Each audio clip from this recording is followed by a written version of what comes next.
back to another episode of Liberate Lunations. My name is Eleonora, and today we're going to be talking about the full moon in Cancer that's happening on December 29th with its peak time of 7:28 p.m. Pacific Standard Time. I just want to take a brief moment to celebrate because this is the first lunation in Cancer in about 2 years that is not aspected by Saturn.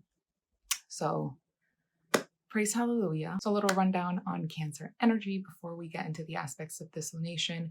Cancer is widely known for being the nurturer, but Cancer is so much more than that. It's also highly intuitive, protective, psychic, very emotional, just among other things. Those are few keywords to describe Cancer energy. For this lunation, we don't have many aspects in play, but we do have a few cute supportive aspects that we can lean into during this lunation. We have the moon in Cancer. It's going to be sextile Uranus, who's retrograde in Taurus, and this is encouraging us to explore new ways of releasing, new ways to self-nurture, new ways of caring for ourselves, while also bringing a little bit of revelation and surprise to the process. The Sun in Capricorn will trine Uranus, who is retrograde in Taurus as well. And this just adds to the energy of exploring ourselves, how we feel, how we release, how we take care of ourselves, and pushes us to try new things. The last aspect that we have, which is a little bit challenging, is going to be Venus in Sagittarius will square Neptune in Pisces. Now, Venus square Neptune sometimes can be a challenge because how we view and love ourselves can be clouded and kind of fuzzy because of Neptune. So it is highly important during this lunation that we have something that we can anchor ourselves in, that we can ground with, to make sure that we are not trapped in a vortex of self-deprecation. So use this moment to release any and all negative thoughts that you have that pertain to yourself. Okay, we know what time it is. I'm going to pull a card for you guys. And as always, this is a card that we can all lean into, an energy that we can find support in during this lunation. But I'm just going to say that this full moon in Cancer is such a beautiful opportunity to release. There's not really any harsh aspects to the moon or the sun, except for that Venus-Neptune square. But other than that, Mars is pretty far away degree-wise to this lunation, so it's only a sign-based square, so the friction is not as strong as it would be with like a exact square like we've been having like this whole 2020 with Cancer lunations. So I recommend that. So we got two cards that jumped out. Solar eclipse card and the 9th house. So we know what solar eclipses, we just came out of these eclipses in the Sag-Gemini axis for 2020.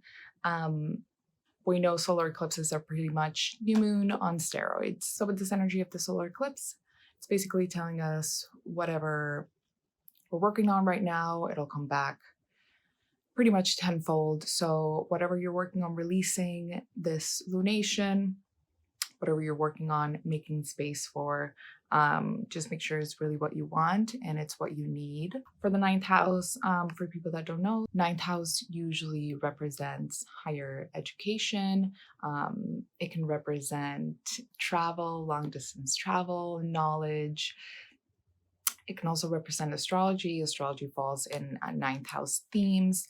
So really, what are you making room for? What are you releasing and letting go of? That might be an old belief system, old ways of doing things, old ways of learning things, or maybe things that you learned that just are not compatible with where you are right now or where you want to go or where you want to be. So take stock of what you have in your mind, what you have around you, what doesn't serve you anymore, what you can make room for. Especially this is the last full moon of 2020. So really anything that you do not want to bring with you in 2021, this is a very literal way of releasing that stuff that you do not wish to bring forth. So you can make space for new things, for new learnings, new possibilities, more knowledge. Service I recommend, as with every full moon, energy work, energy healings, really good I mean, as I always say, to balance your chakras, clear out your energetic field, and just kind of have a clean slate for the next lunar cycle. For meditations, I recommend Yoga Nidra for deep peace and healing with the wonderful Kimberlie Eddy. That'll be on January 1st, 2021 at 1 p.m. You can visit our website and get your tickets there, replays for 48 hours after if you can't make it live, so we got you. All right, you guys, that is it for this lunation. Beautiful full moon in Cancer, ultimate time of release, especially releasing everything that is not conducive to our growth for 2021. I hope everybody has a very happy holidays, that you're safe and healthy.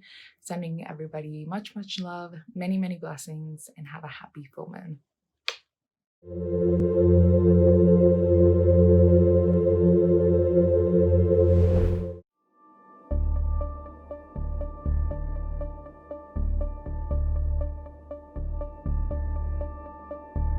Energy healing is a form of therapy that helps treat the person on all levels of their lives, spiritually, mentally, emotionally, etherically, which is energetically and physically.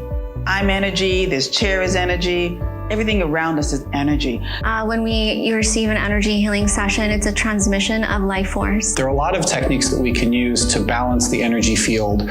Regardless of the practitioner, there are certain ways in which each of us can connect to and help the client rebalance whatever it is that's going on in their energy field that is creating dis-ease or discomfort in their lives.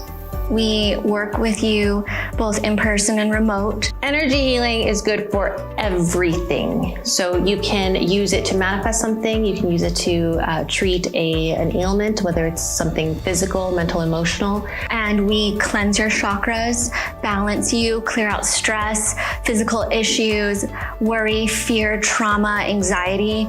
Release cords, release things in your life or in your body temple that are keeping you from moving forward. I normally suggest that people get energy healing whenever they feel that they need it. Healing energy work should be done on a regular basis, like taking a shower. If you're watching this and it crosses your mind, out of curiosity, get a healing. You're being called to it.